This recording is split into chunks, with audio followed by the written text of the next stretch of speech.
This week, Demi Moore is on GMA, and she's telling us about her life like we've never heard it before. Today, she talks to Diane about her marriages to Bruce Willis and Ashton Kutcher, and how the old fears from her turbulent childhood caught her by surprise. At 63, Demi Moore is looking back on one of the most talked-about relationships of her life, her marriage to Ashton Kutcher. Their relationship attracted huge attention because of their age difference, their marriage, and the challenges they faced together. But behind the public attention, Demi experienced deeply personal moments that later became part of her story. What really happened between Demi Moore and Ashton Kutcher? And what did Demi finally reveal about their time together? Join us as we take a closer look at the details that continue to surprise many people. Difficult childhood and rise to Hollywood fame. Demi Moore was born on November 11, 1962, in Roswell, New Mexico. Her life was difficult from the beginning.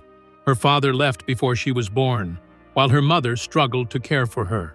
At just 15, Demi experienced a painful betrayal. In her memoir, she shared that her mother allowed an older man to hurt her in exchange for $500. The experience left deep emotional scars that stayed with her for years. Her home life was also chaotic. Both of her parents drank heavily, and the family moved constantly. By the time Demi was 14, they had moved more than 30 times. She never had the stable or safe childhood she needed. When Demi was only 12, she experienced another traumatic moment. Her mother tried to take her own life, and Demi had to remove pills from her mother's mouth with her small hands while her stepfather held her down. That experience forced her to grow up far too quickly. School was difficult as well. Demi struggled with dyslexia and had a condition that required surgeries on her eyes. By 16, she had dropped out of school and decided to live on her own. She worked different jobs to support herself, including modeling and debt collection. At 17, Demi married rock musician Freddie Moore, hoping to leave her troubled past behind. However, the marriage lasted only 4 years. Despite everything she had experienced, Demi refused to give up. She wanted a better future and continued pushing forward.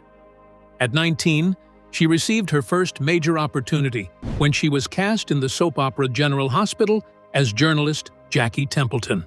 More than 1,000 actresses tried for the role, but Demi stood out.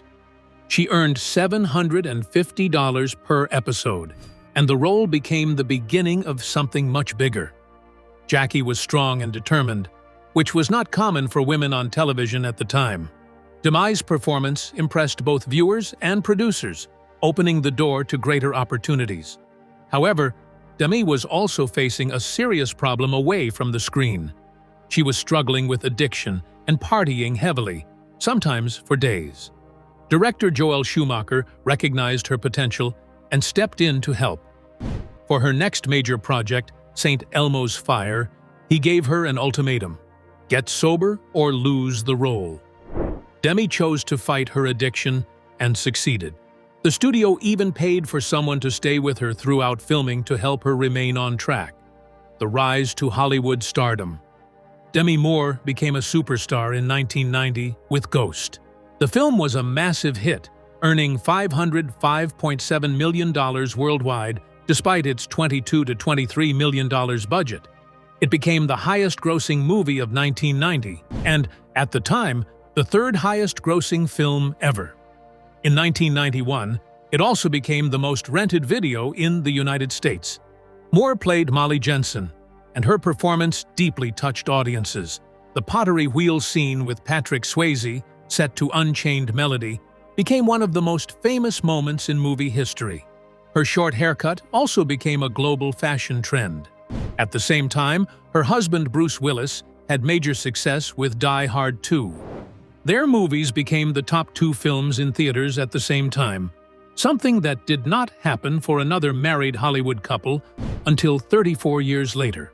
Ghost earned Moore a Golden Globe nomination and a Saturn Award for Best Actress. Its mix of romance, comedy, and supernatural elements showed that unique ideas could become major hits and encouraged more creative filmmaking. In 1992, Moore starred with Tom Cruise and Jack Nicholson in A Few Good Men, which earned over $243 million worldwide. She played Lieutenant Commander Joanne Galloway, proving she could succeed in a serious, male-dominated film. In 1993, she starred in Indecent Proposal, which earned nearly $267 million on a $38 million budget. As Diana Murphy, Moore became part of debates about morality, relationships, and how women were portrayed. Her career became even more daring. In 1996, she starred in Striptease and was paid $12.5 million, making her Hollywood's highest-paid actress at the time. In 1997, she starred in G.I. Jane, shaved her head on camera, performed many of her own stunts, and trained intensely for the role. The two films created debates about gender roles, while the criticism and public attention affected Moore deeply. The hard choices behind her career. In her 2019 memoir, Demi Moore shared that this period marked the beginning of a difficult time in her personal life, including struggles involving substance abuse and body image issues. Her life had already taken a major turn when she married musician Freddie Moore at just 17 years old on February 8, 1980. The marriage was not based on love. Instead, Demi later explained in her memoir, Inside Out, that she saw it as a way to escape the pain of losing her stepfather. She admitted that the decision came from a difficult place in her life. In fact, the night before the wedding, rather than feeling excited or happy about getting married, she was on the phone with another man she had met on a movie set. Even before the marriage officially began, Demi felt that the relationship might not work. She took Freddie's last name and eventually used Moore as her stage name, a name that remained with her throughout her career. During their marriage, Demi and Freddie also worked together on music, including songs such as It's Not a Rumor, which became a small hit. However, the relationship remained difficult. Demi was still very young and was trying to understand who she was while also being in what was essentially a grown-up relationship. She later acknowledged that she had sabotaged the marriage herself because, deep down, she knew it was not right for her. The marriage ended in 1985, but it left a lasting mark on Demi. The experience influenced how she viewed love, trust, and even herself as she continued to grow personally and professionally. Then, in 1987, Demi's life took another major turn when she met Bruce Willis. Their relationship began at a premiere, while Demi was engaged to another actor, Emilio Estevez. Despite the circumstances, the connection between Demi and Bruce was immediate. Just 4 months later, they were in Las Vegas for a boxing match when Bruce proposed. The couple got married right there on November 21, 1987. It was an impulsive decision, but for a time, the marriage worked. Demi and Bruce quickly became one of Hollywood's most famous couples. Bruce was rising as a major star through Die Hard, while Demi was becoming one of the highest-paid actresses in the industry. Together, they had 3 daughters: Rumor, born in 1988, Scout, born in 1991, and Tallulah, born in 1994. But their success also brought challenges. Their careers often kept them apart, and they had different ideas about family life. Bruce wanted Demi to stay home more, while Demi was building an increasingly successful career and showing no signs of slowing down. She earned $12.5 million for Striptease, reflecting just how successful her career had become. Even with these difficulties, Demi and Bruce remained close for a long time. They also worked together on the movie Mortal Thoughts. However, in 1998, after 11 years of marriage, they decided to separate. Unlike many Hollywood divorces, their separation was surprisingly peaceful. Demi and Bruce remained friends and continued to co-parent their children. Their relationship as parents stayed important even after their marriage ended. They later attended each other's weddings, showing that their separation did not completely end their connection. Their blended family eventually became an example of how divorced couples could continue supporting one another while raising their children together. Their ability to remain connected also helped keep their family bond strong despite the end of their marriage. For Demi, one of the biggest challenges throughout this period was balancing her career with motherhood. When she had Rumor in 1988, she did not slow down professionally. By 1991, she made headlines after posing nude while pregnant with Scout for for the cover of Vanity Fair. That photograph became iconic. It presented motherhood and pregnancy in a way that challenged the idea that becoming a mother meant hiding or feeling ashamed of one's body. At the same time, Demi continued working hard to make her career fit around her responsibilities as a mother. Her efforts were especially clear during the making of G.I. Jane. She had a nursery built on the set for her youngest daughter, allowing her to remain closer to her child while continuing her work. Still, no matter how much effort she made to balance everything, Demi often felt guilty that she was not there enough for her daughters. Her career demanded a great deal of her time, while motherhood remained deeply important to her. After separating from Bruce, Demi made another major decision. She stepped away from Hollywood and moved to Idaho because she wanted her daughters to have a more normal life away from the constant attention of the spotlight.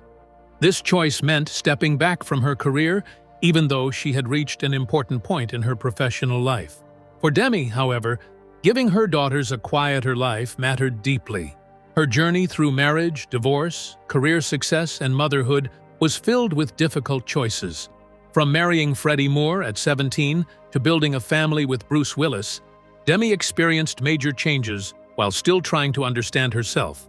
Her decision to step away from Hollywood after her separation from Bruce showed just how much she valued being a mother above everything else. A fast-moving romance and blended family. In 2003, Demi Moore met Ashton Kutcher at the New York premiere of Charlie's Angels: Full Throttle. Demi was 40 years old at the time, while Ashton was 25. Despite their 15-year age gap, they felt an immediate connection. Demi was drawn to Ashton's charm and humor, and their connection quickly became much deeper. Within just one day of meeting, Demi and Ashton had an 8-hour phone conversation. They talked about their dreams, their lives, and their personal philosophies. That long and meaningful conversation set the tone for a romance that moved very quickly. Only 3 weeks after they met, Ashton had already met Demi's daughters and her former husband, Bruce Willis. Just 2 months into their relationship, Ashton made the bold decision to propose to Demi. He planned a romantic midnight picnic on the beach in Santa Barbara and arranged rose petals to spell out, "Marry me." The engagement ring was a 5-carat Asher-cut diamond valued at $250,000. By the 4th month of their relationship, Demi and Ashton had moved in together. They also started a production company called Catalyst Films. Their first project, Beauty and the Geek, became a hit and helped strengthen their image as a Hollywood power couple. However, their relationship soon faced a heartbreaking challenge. 6 months into her pregnancy, Demi suffered a miscarriage. The loss was devastating for both of them, but they supported each other while dealing with their grief. They attended grief counseling 3 times a week for months as they worked through the pain together. Ashton later said that the tragedy made him realize he was ready for fatherhood. The experience strengthened their bond and made him more certain about the role he wanted to have in a family. At the same time, the media remained fascinated by their 15-year age difference. Their relationship became a major topic of public discussion when they appeared together as a couple at the Charlie's Angels premiere. The press reaction was intense. More than 200 photographers crowded the event, and some reportedly offered $100,000 for a photo of Demi and Ashton kissing. Late-night comedians and talk shows repeatedly joked about their relationship. The word cougar became increasingly associated with Demi, who was often described as its poster child. Despite the constant attention and jokes about their age difference, Demi and Ashton handled the situation with humor. Demi even addressed the public fascination with their age gap through comedy. In 2005, she appeared in a Saturday Night Live skit wearing old age makeup, making fun of the media's obsession with the difference in their ages.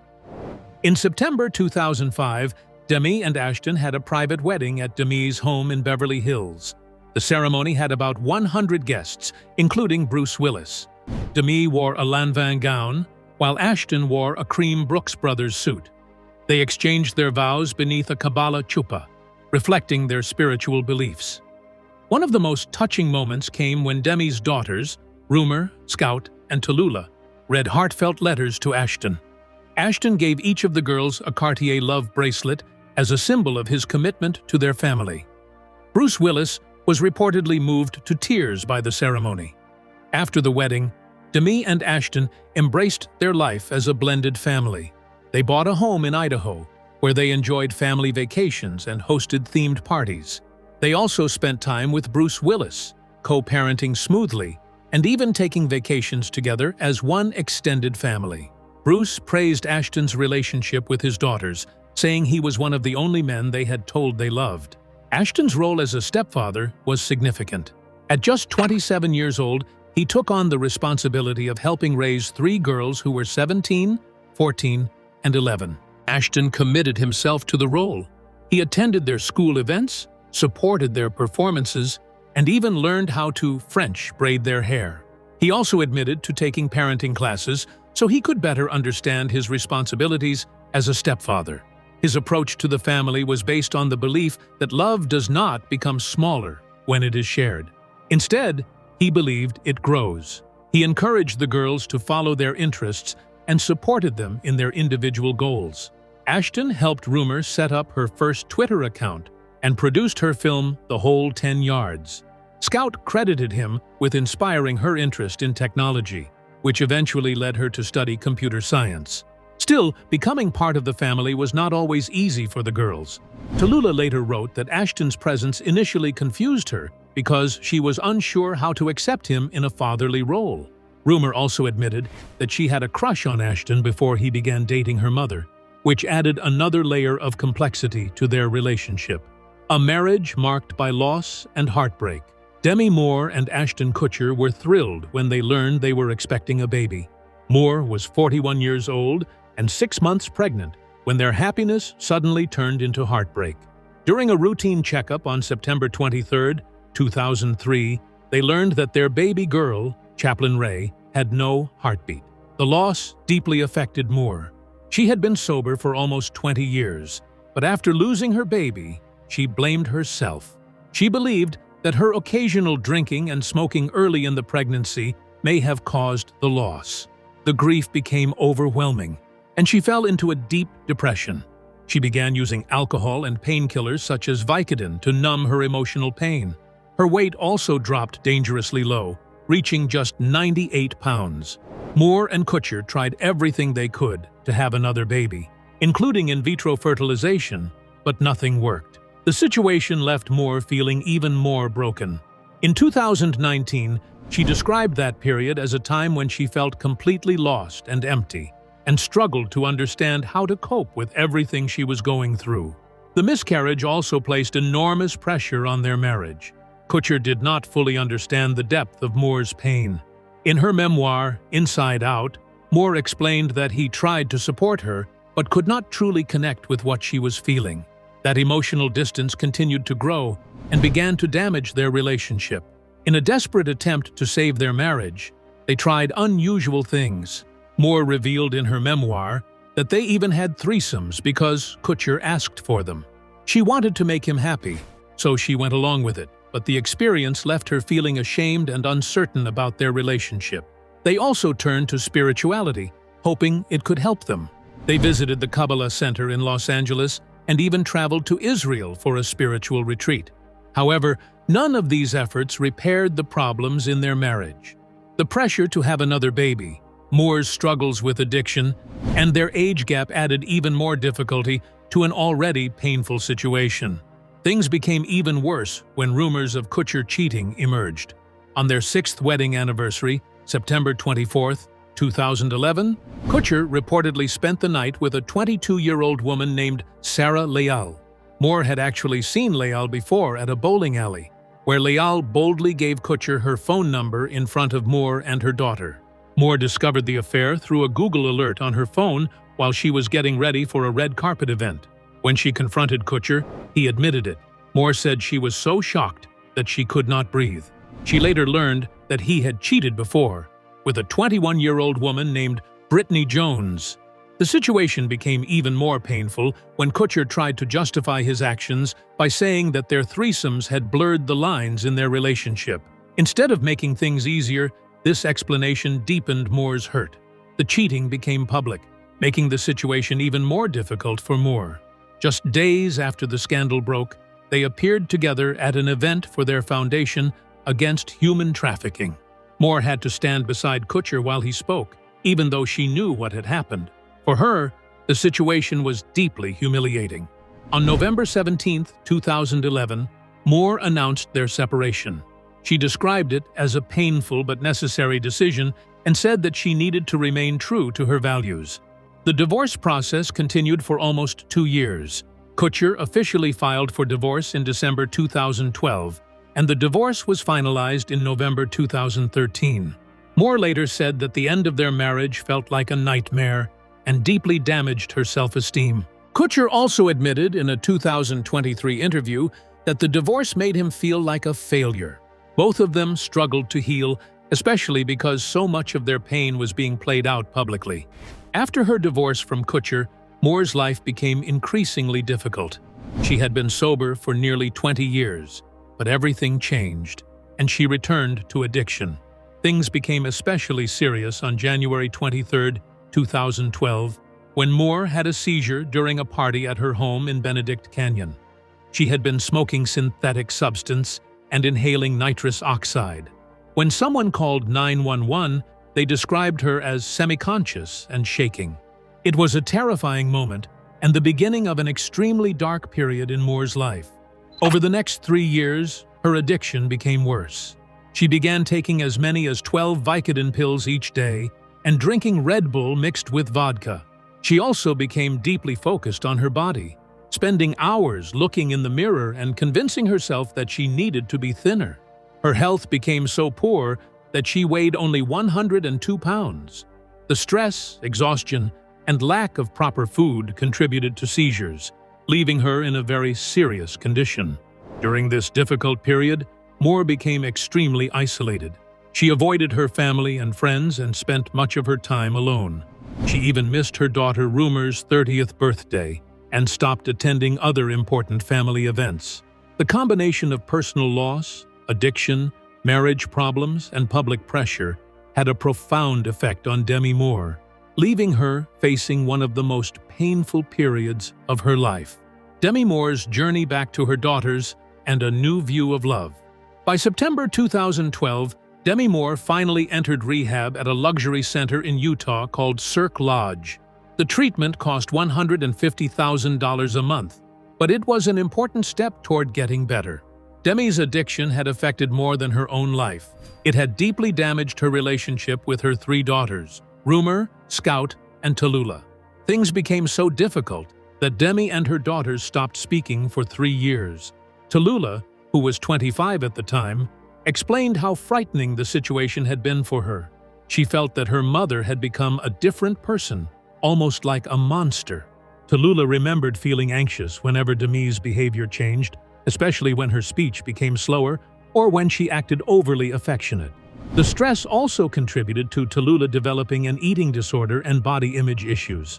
Rumer, who was 31, was angry and heartbroken. She felt that her mother's addiction had taken something very precious away from her. Rumer also remembered a terrifying moment when she had to call 911 to save her mother's life. Scout, who was 28, felt abandoned and believed that her mother did not love her. Eventually, all 3 sisters stopped speaking to Demi completely. In 2012, they did not even attend her 50th birthday. Demi also missed important moments in their lives, including Rumer's appearance on Dancing with the Stars in 2015. For years, their relationship remained difficult. However, things began to change on November 12, 2015. Tallulah, the youngest daughter, had just completed rehab after struggling with substance abuse and an eating disorder. She bravely decided to reach out to her mother. It was the first time Tallulah and Demi had seen each other in almost 3 years. Demi immediately flew to New York to meet her daughter. Rebuilding their relationship was not easy, but it was an important beginning. In a 2019 episode of Red Table Talk, the family spoke openly about how difficult those years had been. Tallulah said she had felt abandoned. Rumer admitted that she used to have panic attacks at the thought of seeing her mother. Scout also confessed that she had been angry and carried a lot of resentment. Demi took responsibility for the pain her struggles with addiction had caused her family. She worked hard to repair those relationships through therapy and family counseling for 18 months. A major breakthrough came in 2017 when the family spent a week together at a retreat in Arizona. They meditated together and took part in exercises designed to help them heal emotionally. Today, their relationship is much better. Demi and her daughters spend holidays together, support one another on social media, and even work on projects as a family. For Demi's 60th birthday in 2022, her daughters surprised her with matching tattoos of the word mother in Demi's handwriting. It was a meaningful way to show how much their relationship had changed and how close they had become. Demi also remained close to Bruce Willis after their marriage ended in 2000. Their relationship showed that divorce does not have to mean the end of a family.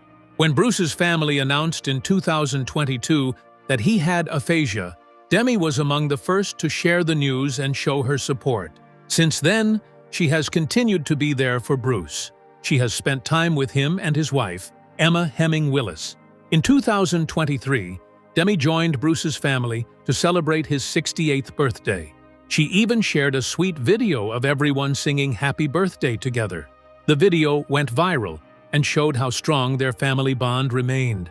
Back in 2019, Demi also appeared at Bruce's Comedy Central roast, where she joked about their past. People loved seeing the two of them laugh about their history. Their ability to remain respectful and supportive also extended to their new relationships. Demi attended Bruce's wedding to Emma in 2009, while Bruce attended Demi's wedding to Ashton Kutcher in 2005. Their children have appreciated the way their parents have continued to treat each other with respect and care. Rumor once said that having divorced parents who still care about each other was the best example of love she could have asked for. At 62, Demi's understanding of love has changed greatly. On her birthday in 2024, she told Vogue that she had learned the most important relationship was the one she had with herself. She no longer felt that she needed someone else to complete her because she felt whole on her own. She even created a term for her new lifestyle: solo partnering. The idea means that she is focusing on her own growth and happiness. She is not searching for a romantic partner, but she remains open to love if it comes into her life. The idea became so popular that #solo partnering trended online after the interview. Demi's approach to dating has also changed. In the previous year, she went on only 3 dates, and each one was carefully chosen. One of them was with an astrophysicist she met at a TED Talk. They went stargazing in the Mojave Desert. Demi said the experience was not romantic, but it was something she would always remember because it was meaningful to her. Demi has also become friends with Mila Kunis, Ashton Kutcher's wife. The two even started a book club together and meet every 2 weeks to discuss books and life. Fans have admired how mature and forgiving Demi has become. As for the future, Demi has not completely ruled out love, but she is now clear about what she wants. If she falls in love with someone, she wants that person to add to her life, not make her feel like she needs them to be complete. And there is one more important requirement. They absolutely have to love her dog, Pilaf, who has become a little Instagram star with more than 2 million followers. What do you think about Demi Moore? Share your thoughts in the comments, and don't forget to like, share, and subscribe. Before you go, be sure to click on the video shown on your screen.